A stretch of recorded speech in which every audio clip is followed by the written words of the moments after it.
Hello everybody, it's me again folks. So I think this is the first time I have actually done a video using the DJI Osmo Pocket free microphone. I feel a bit silly just holding it like this, but it just feels more comfortable to me to just hold it like this, I guess. But anyways, to the video. So the video today is about the 5th and final season of You, which is my favourite Netflix show.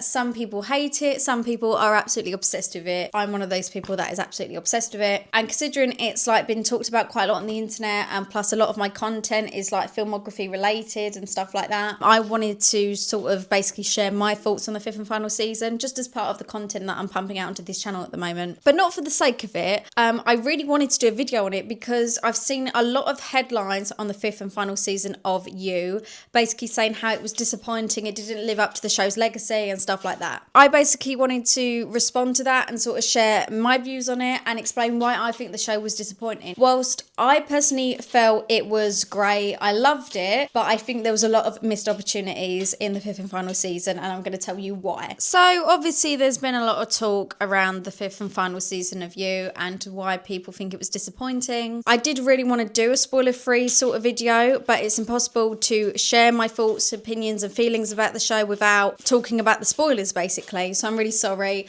if you haven't already seen the 5th and final season of You and you care about spoilers. But yeah, just click off if you don't want to spoil it, because I'm going to be talking everything in this video. So when I talk about missed opportunities of the show, the missed opportunities I'm talking about that would have done the show's legacy justice is that I don't understand why they didn't bring Joe's mother into it, because throughout the whole of the show we have seen flashbacks of Joe and his mum and his childhood and like all the stuff that he's been through, most of the flashbacks of which contain his mother. Considering the fact that his mother does not appear in season 5 at all made absolutely no sense to me, because to me, not only as a You fan that has followed the show since day one, but also as a film person that creates film content, I no longer saw the purpose of the flashbacks that we have seen in every single season. I didn't see the point in them, because the flashbacks that we see throughout the show, it felt like it was building up to something, that, oh, maybe we're going to meet his mum. Maybe his mum is going to come and track him down in season 5,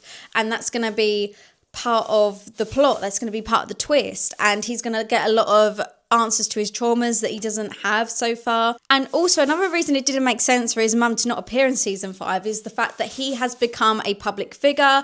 He has got all this wealth and money because of Kate, because of the woman he's with now. He's in all the newspapers, he's in like all the television, and you would think that his mum would see it and try and track him down, or maybe his mum would come and visit him in prison. Now, I know the show's producers wanted to go down the avenue of not allowing Joe to have any sort of redemption at all, which I agree with. Like, he's a really bad character, he's done really bad things, even though he thinks he's done it for the right reasons, he's done really terrible things, and he deserves to have reckoning, which I completely agree with. But having Joe's mum make an appearance towards the end of the final episode could have been a part of his reckoning. It would have held more meaning, which does bring me to my second and main point, and my main problem of season 5 was the fact that Ellie did not make an appearance. Now, as we all know, Jenna Ortega, she's a very busy actress. She's been filming Wednesday at the moment. She's been doing Death of a Unicorn, I think it's called, or something. She's been doing so many films and series at the moment, and we totally get that. But the fact that you couldn't even get her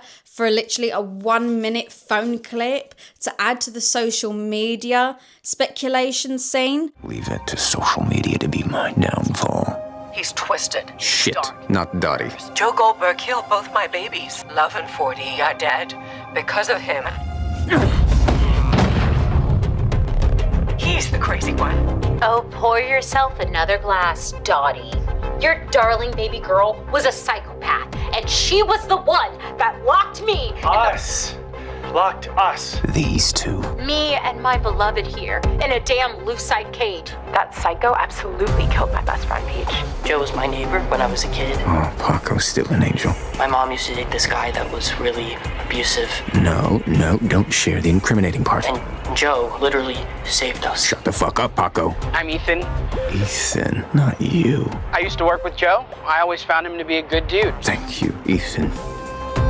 Who the fuck is this? Beck was my little sis. He doesn't know what happened. No one understands. The world's been such a dark place since she left us. The fact that Ellie doesn't appear even for like 30 seconds was ridiculous, because Ellie in season 2, when we meet her, she is the most social media obsessed character we meet throughout the whole of the show.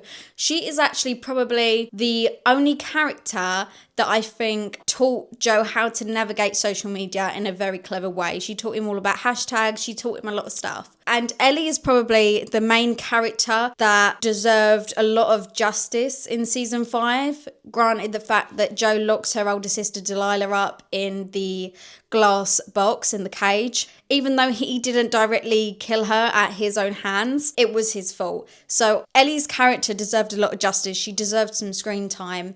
Ellie was this social media addict, this film enthusiast, so it made absolutely no sense for her to not appear for at least 20 odd seconds in the social media speculation scene. It made no sense. And aside from the points about Ellie, there was a lot of other characters that I didn't understand where they were, why didn't they appear, such as Delilah's love interest, the police officer.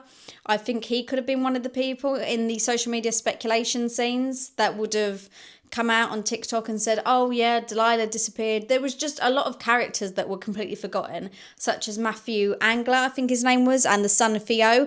Where the hell were they? Again, another 2 characters that were very in touch with technology and social media. Matthew Angler specifically, he was hacking into all the security cameras in season 3, I think. And the fact that all this uproar happens on TikTok, on all the social media about Joe. Suddenly there's no Matthew Angler, there's no Theo, there's no Ellie. There's none of that police officer that Delilah was in love with. There's just none of those characters. And to be honest, it was really annoying and it made no sense to me, because all of those characters were probably the most important characters throughout all of Joe's story of the show. So it made no sense, and it was actually quite infuriating to not see them make an appearance. And another thing that just did not sit right with me was that there was this whole build up about what did love do with Candace's body, because I thought season 5 was going to open a lot of can of worms. It was going to put an ending to a lot of the loose ends that we've had throughout the whole of series 2 and 3. There was a lot of things that we didn't quite understand. Like, we didn't even find out what it was that Joe said to Phoebe. There was this whole thing about, oh, Joe said something to Phoebe that she really resonated with and she really connected with. And there was no scene with Phoebe where she sits with Kate and she says, well, actually, he said this really resonating sort of thing to me, whatever that was supposed to be. We didn't even have any sort of context with Phoebe when she was brought into season 5. There was no context about that loose end either. There was just nothing. So yeah, there was just so many missed opportunities. I mean, as we know, there's been so many loose ends with the show, and the whole purpose of season 5, apart from the fact that we wanted Joe to seek some reckoning and have justice brought to him for the crimes he's committed, but the other point of season 5 was to put an end to a lot of the loose ends that we've had throughout the whole show, of which I didn't think we personally got. There was a lot of things that just did not make sense, like the whole thing with Candace and Love. Like, what did Love do with Candace's body? We did not find out. They mentioned Candace in the social media uproar scene, but we know that Joe did not really kill Candace and he didn't dispose of her body. We bury her in the woods. Because that works so well with Candace. You want to throw Candace in my face right now? Okay. All right, let's talk about how we handled that situation. What did you do with her body? Or Delilah's, for that matter, because you still have never shared. I told you, I took care of it. And I am asking you how you took care of it. So what was the point in mentioning that if there was not going to be any sort of context or elaboration on that? There was just no point whatsoever to any of those scenes. But the purpose of the point that I'm trying to make here is that because of so many missed opportunities, you can tell this is a lot to do with why the entirety of season 5's finale ended up revolving around Bronte.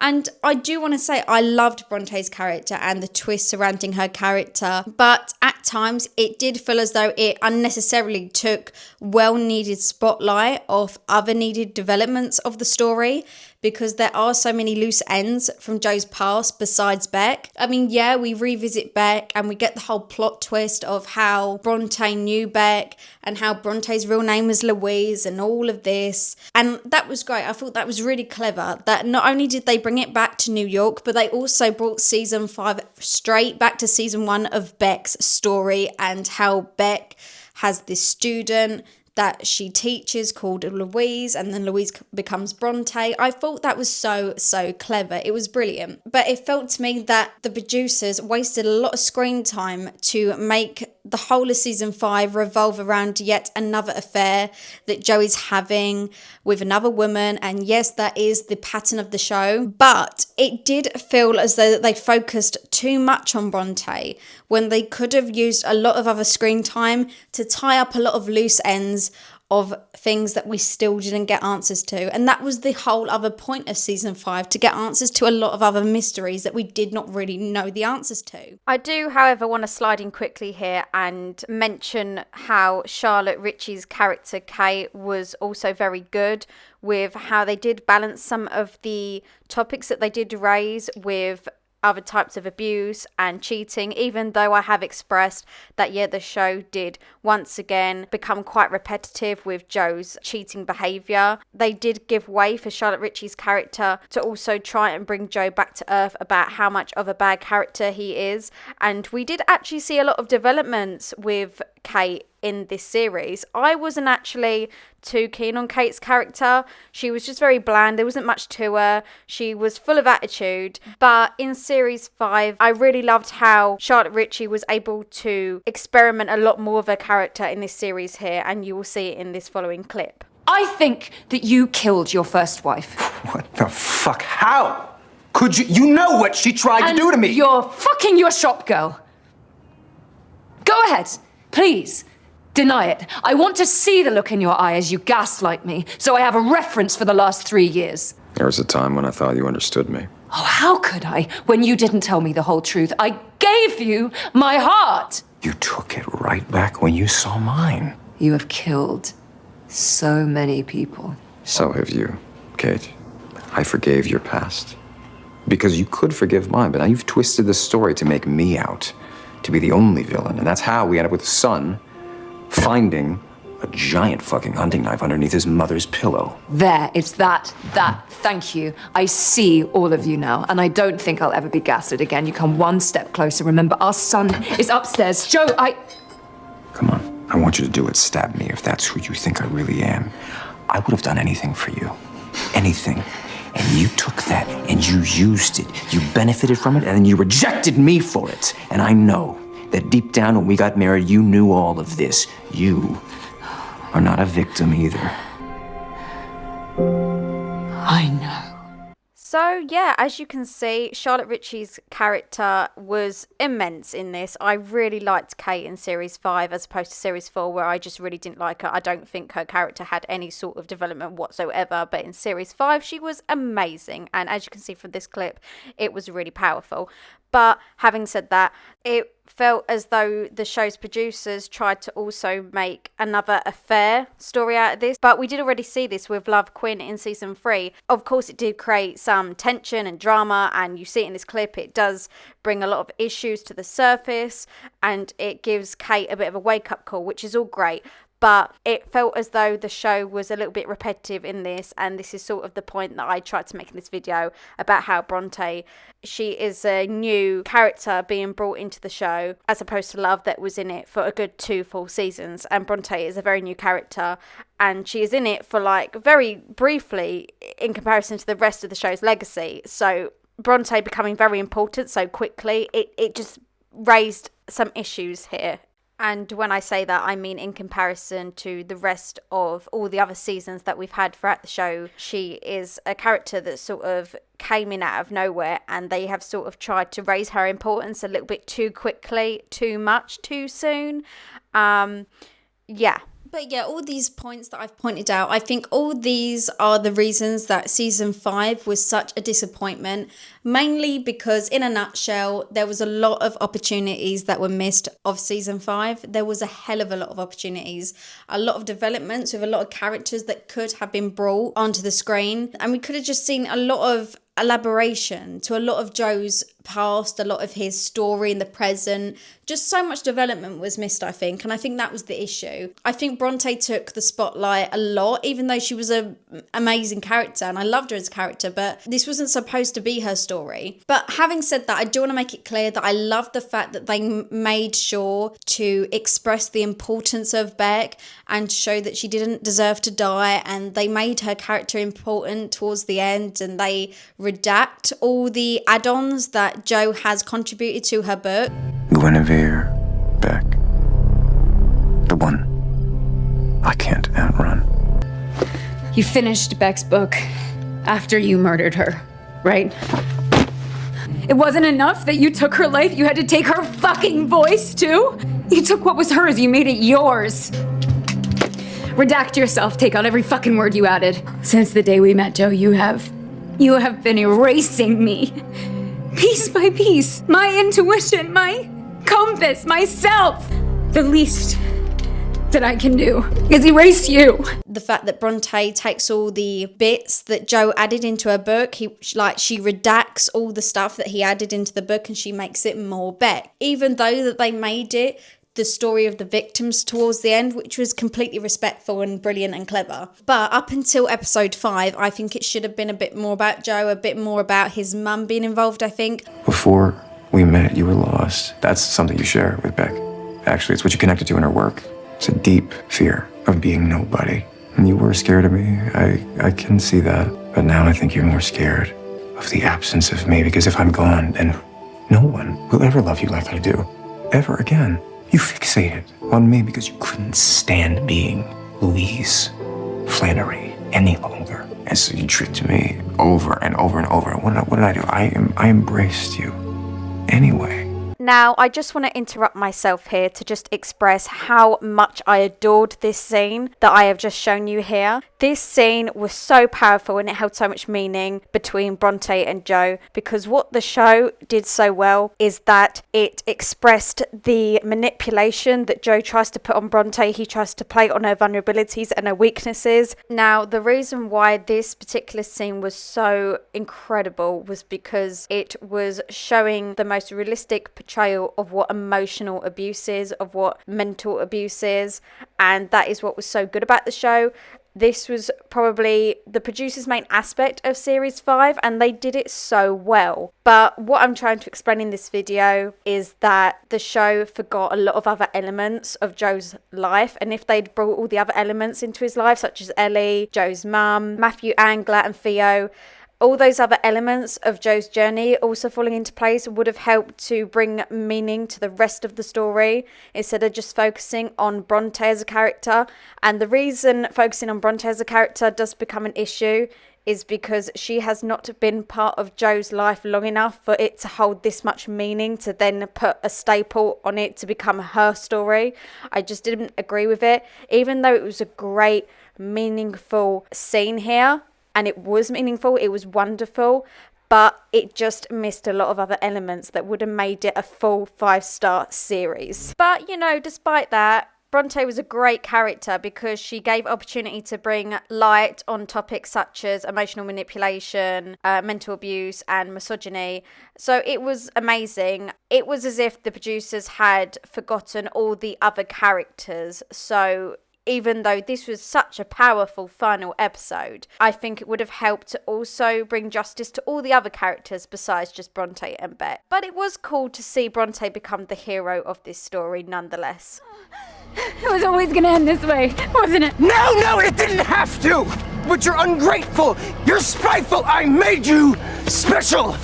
Bronte, and you're too selfish to know how good you've had it! There it is. There it is, Jo. That's the real you. You pathetic misogynist.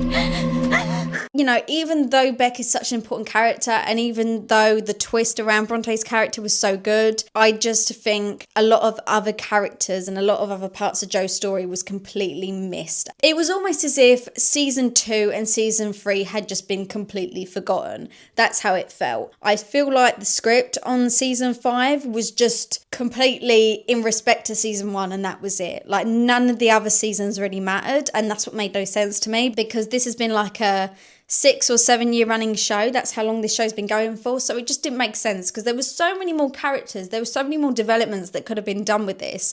And it was just completely missed. To end on a positive note, I think it was great what they did with season 5 in regards to Beck and making sure that she was an important character and she didn't deserve to die. So I think that was really good. But yeah, that's all I wanted to say about season 5, guys. That's what I thought about it. And yeah, let me know in the comments what you think that they should have done with season 5. Or maybe you loved season 5 and you didn't have an issue with it. Or maybe you had lots of problems with it. Did you like Bronte? Did you dislike Bronte? I personally loved her. But I did think, yeah, there was a lot of scenes that maybe she didn't really need to be in. Let me know in the comments what you thought, guys. And if a lot of you haven't seen it already and you've just watched this anyway, regardless of the spoilers, go ahead and watch it. It's really good. I loved it. But again, it could have been improved. But yeah, if any of you guys love this content and want to see more of it, you can subscribe to the right of me. I have listed some of my latest videos here. And if some of you want to check out my film Remember Us, the link is over here if you want to see that as well. But yeah, bye!